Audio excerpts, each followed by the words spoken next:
And welcome back, rugby fans, to Rugby411. As always, I'm your host. My name is Joshua Shibata, and this is our WER Week 3 review and power rankings.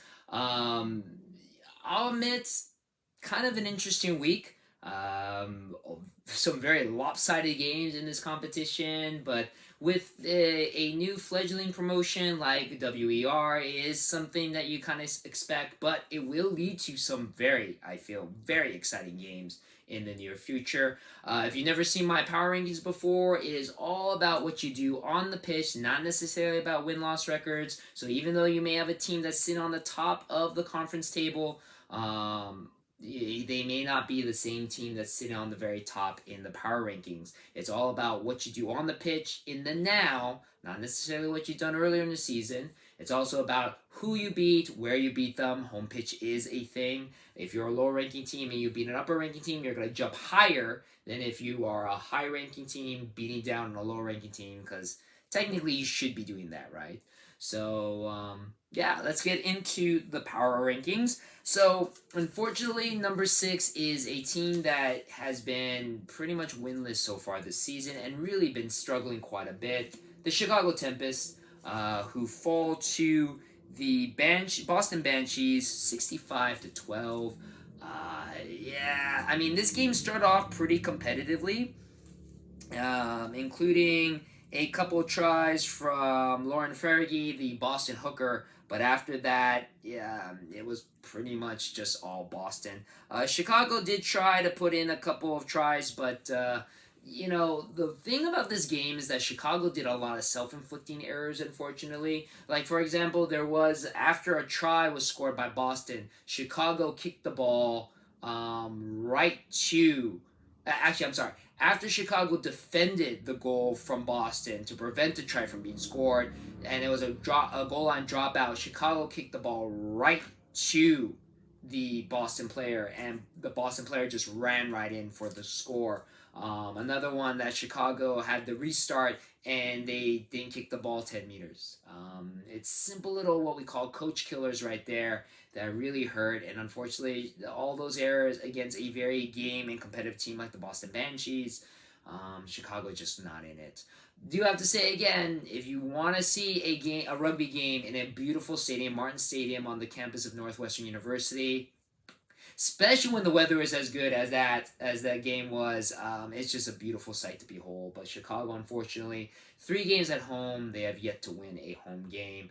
Maybe, hopefully, once they leave, maybe they might find some more success on the road. But unfortunately, they are at the number 6. Now, this next game and this next team, Twin Cities, unfortunately lost to the Bay Breakers 12-66. So they're sitting at the number 5 spot.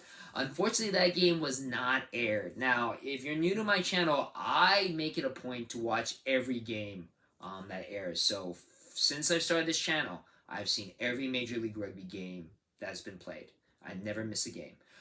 The people who have watched my channel know that there has been weeks where unfortunately I've been missing games, but I do make it up later on, even after the video's posted. I will mention I did not see the game, but I will catch up and watch it later on, because I feel there's more you can figure out from a team by actually watching the game, not necessarily just looking at the scoreline. Because scorelines sometimes can be deceiving.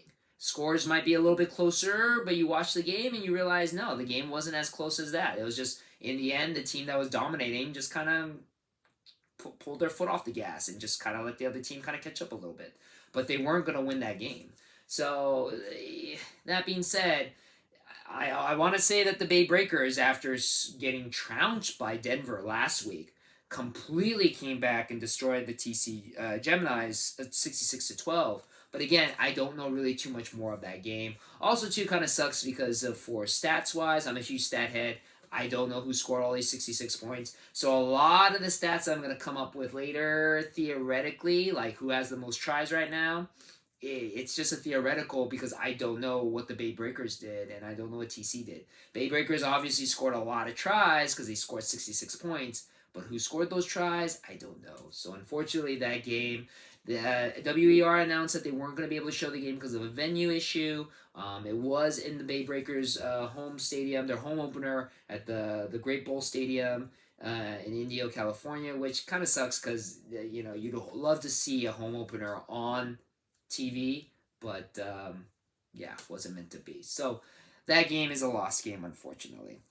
Moving on, number 4, the New York Exiles, unfortunately getting trounced by a very dominant Denver Onyx. New York Exiles fall 62-7. I mean, that game, it was pretty much all Denver from the start. The only try that New York got was from Scout Cheeks, who's been pretty good this season so far. But man, Denver is just a machine scoring tries like crazy. We'll talk more about them once we get to them. Again, number 3, I moved the Bay Breakers up from the number 6 position to number 3 after getting trounced by Denver. They ended up trouncing another team, so I thought that they deserved moving up from number 6 to number 3 with that performance. Thus, all these teams moved down a spot. Number 2, sticking at number 2 is Boston Banshees, who again put on a pretty impressive performance against the Chicago Tempest. Again, 65 points put up there. 2 tries in the beginning of the first half. Like I mentioned before, a brace by Laurie Fergie, the hooker, and then a try scored by Yeja Dunn, who right now sits at 5 tries. She is theoretically, by all tries that I've seen on TV, the leading try scorer of the league. I don't know if the Bay Breakers, somebody might have scored more than that. So it's right now, everything is going to be a theoretical without knowing any information about the Bay Breaker game. But again, Boston's doing very well. And then in the very end, Boston ends up scoring a total of 12 tries. Most tries so far this season by a team. Very impressive performance. Shout out to Ashley Cowdrey, who was the fullback, who stepped in for an injured Cheta Mbe, who started off the season really hot. Ashley Cowdrey stepped up, did phenomenal. 18 points total, 2 tries scored by herself. She got a brace, and 4 for 7 off the tee. Boston Banshees looking very, very impressive, but not as impressive as your number 1 team. Your reigning defending Legacy Cup champions, the Denver Onyx, looking phenomenal, trouncing New York Exiles 62-7.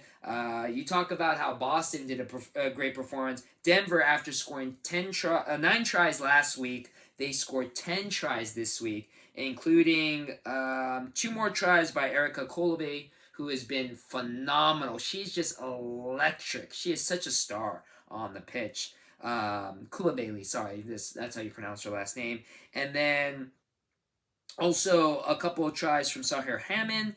Again, 10 tries total. A brace also by Kapona Bailey.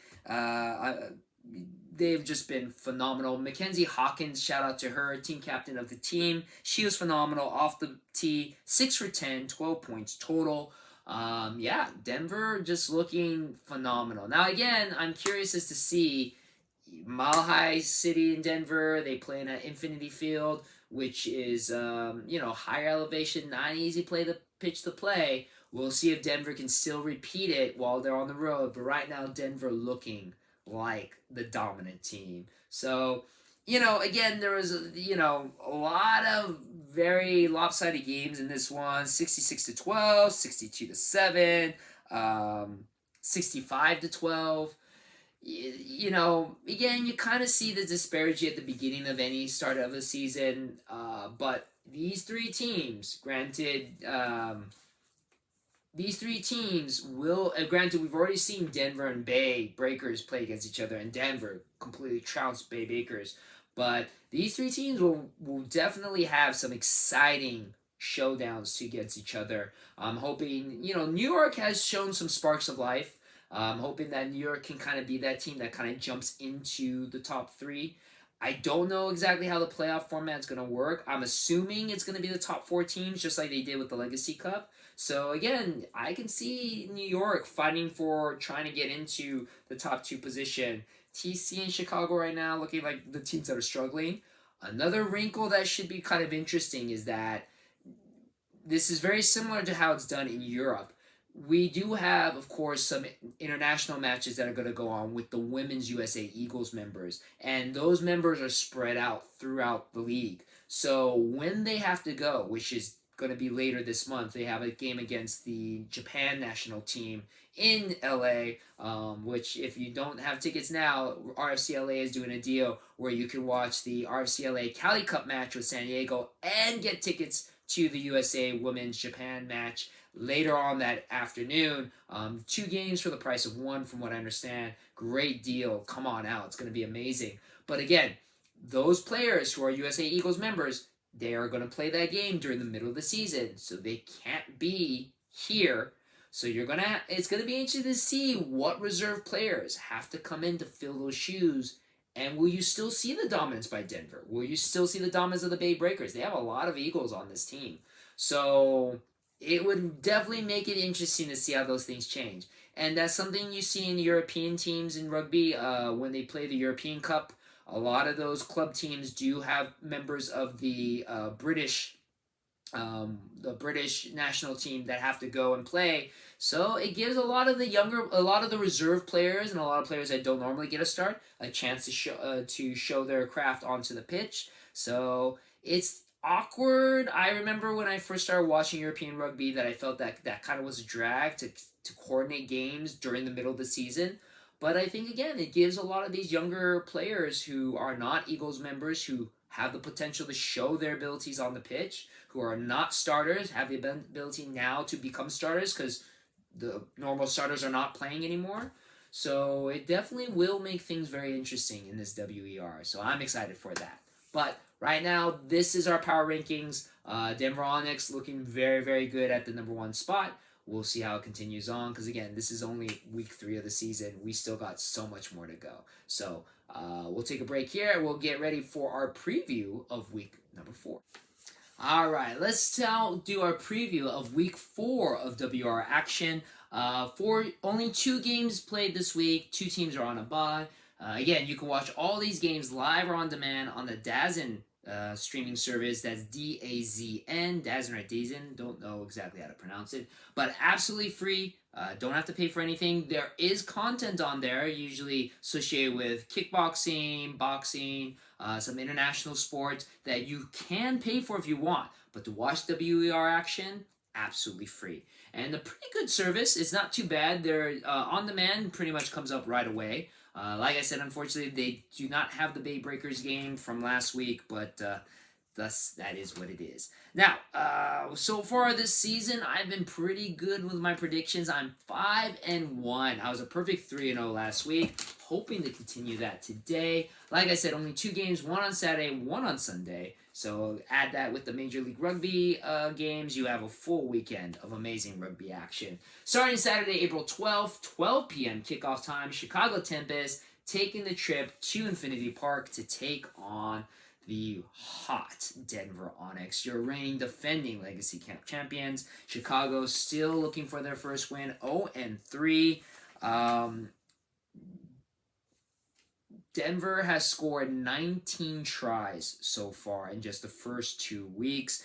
Chicago, on the flip side, in the first 3 weeks, have only scored 8 tries. They have let teams score quite a bit of points on them. 48 points to New York, 65 to Boston. You know, I kind of want to root for Chicago, but I don't think there's anything to deny Denver from another dominant performance here. Will they be able to break the 12 tries that were scored by Boston in their game? We'll see, but Denver definitely has the potential to put up that many points in that game. And then, of course, we got Saturday, April 13th at 11 a.m. Pacific Standard Time on the East Coast. The Bay Breakers travel from the West Coast to take on the New York Exiles at the stadium at Memorial Field. If you remember, that was the home for the New York Ironworkers before they folded. Bay Breakers, after getting dominated by the Denver Onyx 63-7, come back with a dominant performance of their own. 66 points dropped on the TC Geminis. While New York has had a very interesting season so far, a heartbreaking loss at home against the Boston Banshees, and then defeating the Chicago Tempest just last week. So, you know, we'll see in this game. I want to go with New York for this one, but, man, I mean, Bay, I think, have really impressed me with their performance against the TC Gemini. Now, I didn't see the game, but they were the finalists to the Legacy Cup last season with the Denver Onyx. I think Denver Onyx is just a very, very tough team to beat. I think the Bay Breakers do have a lot of talent.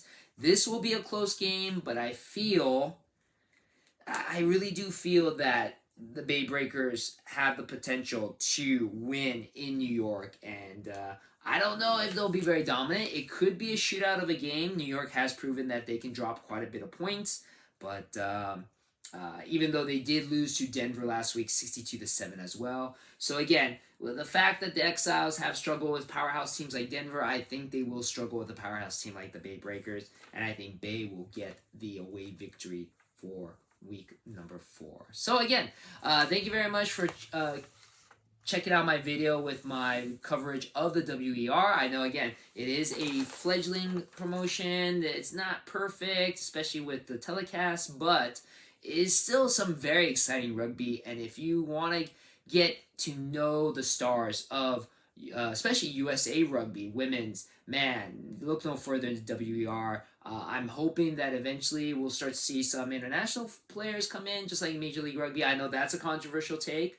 but I feel that will grow the sport. And yeah, just, again, more rugby in the United States, more rugby that we can watch. I'm definitely a happy guy. So, again, you can watch both these games and all the other games, except for the Bay Breakers game, TC Gemini game, on the DAZN network, absolutely free. It's a free app download. Great, great thing to watch. And again, thank you very much for checking my video, and I'll see you on the pitch.